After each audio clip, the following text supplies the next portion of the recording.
Bonjour à toutes et à tous l'équipe, on se retrouve une nouvelle fois pour parler du Critérium du Dauphiné 2025. Cette fois on se retrouve pour la start list complète de ce Critérium du Dauphiné que vous attendez tant, au vu notamment des figures qui vont être présentes tout au long de cette course. Jonas Vingegaard, Tadej Pogacar, le champion du monde, ou encore Remco Evenepoel, les trois derniers du classement général du Tour de France 2024. C'est pourquoi cette start list fait rêver notamment vis-à-vis des favoris. Le Critérium du Dauphiné, je vous le rappelle, l'an dernier a été remporté par Primoz Roglic devant Matteo Jorgensen et Derek G. Jorgensen fera partie de la start list cette année. Roglic, qui a abandonné sur le Giro vis-à-vis d'une chute, sera certainement pas là sur ce Critérium. Et Derek G non plus, lui qui a fait le Giro. Carlos Rodriguez sera là.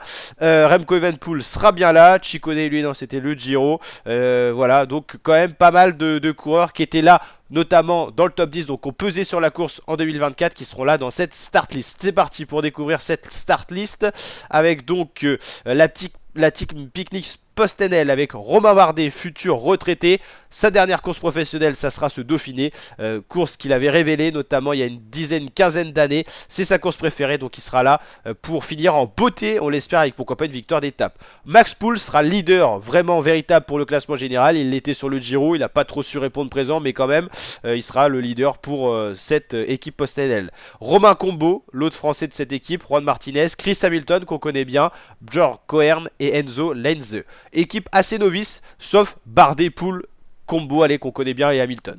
Alpecin de Koenig avec Gianni Vermeersch, Xandro Meurice, le baroudeur, l'homme à tout faire, Jordan Pedersen, Mathieu Van Der Poel. Allez, je pronostique au moins une victoire d'étape de ce coureur sur ce Dauphiné. Tobias Bayer, Lars Boven et Michael Gogel, l'Autrichien. La Cofidis, comme leader, Emmanuel Bourman, l'expérimenté coureur allemand. Dylan Teuns, bon puncher, il peut aller chercher une victoire en montagne ou en boss. Oliver Knight, Paul Orselin, le français de cette équipe. Ludovic Robit, Benjamin Thomas, lui pourra peser sur le contre-la-montre, la quatrième étape. Hugo Toumiré pour les jeunes de cette Cofidis. Décathlon AG2R avec Bruno Amirail. Pareil, on compte sur lui pour le contre-la-montre. C'est le champion de France du contre-la-montre. Aurélien Paré-Pinte, Paul Sexas, une des révélations de cette année et de l'année dernière. Lui, on l'attend vraiment en montagne pour animer avec des échappées. Pas encore jouer le général, peut-être plus tard dans sa carrière, mais jouer des victoires d'étape, chasseur d'étape. Clément Berthet, Jordan Labrosse, Oliver Nessen et Bastien Tronchon. Surprise de ne pas voir Félix Gall du côté de la Décathlon. Il y aura peut-être des remplacements de dernière minute. On sait qu'un coureur malade ou pas en forme à la dernière minute peut être remplacé, donc c'est jamais une start list vraiment définitive. La Ineos avec Axel Laurence qui sera le sprinter français de cette équipe. Carlos Rodriguez pour jouer le général, top 10 l'an dernier. C'est toujours important de réitérer ce genre de bon classement. Quatrième, c'est vraiment un bon résultat. Voilà. On va se retrouver, je suis perdu là. Carlos Rodriguez, voilà. Magnus Sheffield, Samuel Watson, Oscar Rodriguez, qu'il ne faudra pas confondre, homonyme du nom. Tobias Foss et Michael Léonard. Tobias Foss, sur le contre-la-montre, il peut faire des dégâts, ça sera un des favoris également. Il a un peu sur le déclin ces dernières années, il était très bon à ses débuts en contre-la-montre. Donc Carlos Rodriguez, pas grand monde pour l'accompagner en montagne. On sait que Magnus Sheffield a quelques capacités, mais c'est pas la folie. Soudal Quickstep, un des gros favoris, Remco Evenepoel, qui sera vraiment le gros favori de la quatrième étape, le contre-la-montre. Accompagné par Louis Vervac, Valentin Paré-Pinte, qui peut être très bon en montagne, donc il accompagnera peut-être Evenepoel en montagne. Maximilian Charman, puncher régulier sur une semaine, capable de jouer le général sur une course d'une semaine. On l'a vu briller sur Paris-Nice, pourquoi pas le Dauphiné. Pascal Enkorn, Casper Pedersen et Pechpin Rinderink. La Total Energy avec Mathieu Burgodeau, Pierre Latour, bon contre la monte et bon en montagne. On a envie de voir ce qu'il est capable de donner cette année. Il s'est bien préparé, on va voir ce qu'il peut donner. Anthony Turgis avec sa bonne pointe de vitesse, coureur de classique, Jordan Gega, Emilien Janière, Fabien Doubé, Matteo Vercher. On est à quelques jours du Dauphiné, il n'y a que ces équipes-là qui ont dévoilé leur start list complète. On va aller grignoter un petit peu les autres start list, mais c'est quand même assez fou qu'on ait aussi peu à l'avance tous ces coureurs-là. Pour le Tour de France, ça serait déjà publié, ou pour le Tour d'Italie également. 1, 2, 3, 4, 5, 6, 7 équipes ont dévoilé leurs 7 coureurs, donc la totalité de leurs coureurs.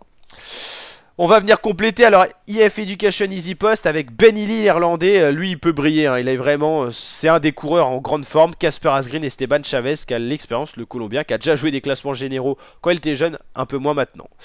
Arkea BNB, Thibaut Gernalec, Elie Gébert, Michael Ries. Pas de grosse surprise. XDS Astana, une équipe qui brille en ce début de saison. Ils avaient besoin de points ici, c'est le cas.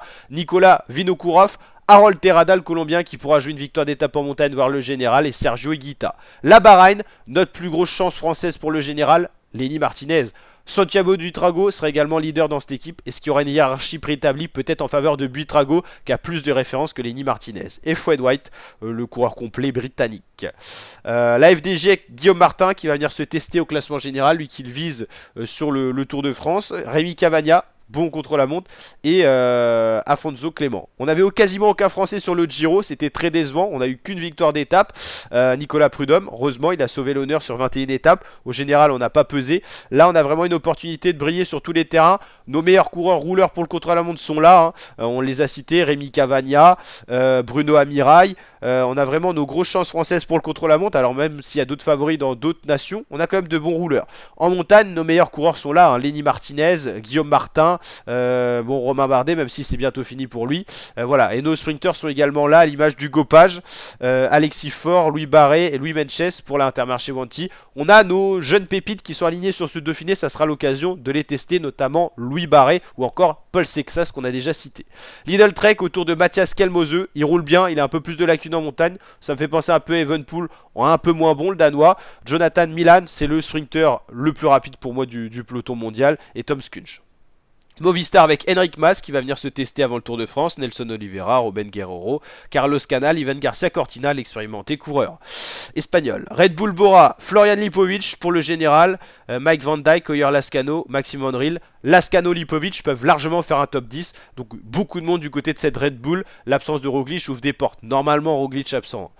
Team Jayco, Aoula, on connaît que Eddie Dunbar pour l'instant. La Visma, Vingegaard, Jorgensen, deux gros coureurs, les deux peuvent faire podium. Kampenart, Walter, Sepkus. Ce Dauphiné est intéressant quand tu vois que tu as Jorgensen, Vingegaard, deux coureurs extrêmement bons, rien que pour une équipe. Tu sais que tu as Pogacar qui va être juste là, il est là, avec Domen Novak, Nils Polic, Steve Wellens, Jonathan Narvaez, Marc Soler, Pavel Sivakov. En montagne, ça peut paraître léger hein, pour Pogacar, ça sera pas pareil sur le Tour de France, il y aura Almeida et certainement Yates. Là, pour la montagne sur le Dauphiné, en l'occurrence pour Pogacar, tu as Pavel Sivakov qui peut être là, Marc Soler. Sinon, Narvaez, je le vois pas présent. Tim Wellens, il est capable des fois. Polic, c'est plus le rouleur, le capitaine de route, et Domen Novak, on sait pas trop. La Israël avec Ethan Vernon, Ackermann pour le sprint, Lutsenko, Jack Stewart, la Tudor, on ne sait pas encore s'il y aura la Philippe, Mathis Rondel, Matteo Trentin, Fabien Valls seront là en tout cas.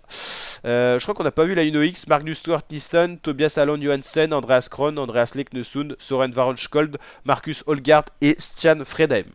Au moins une victoire d'étape sur les 8, allez pour la UnoX quand même, vu l'effectif quand même. Donc voilà, j'espère que cette vidéo vous a plu, si c'est le cas n'hésitez pas à liker, partager, vous abonner. Ciao mes fratés, portez-vous bien.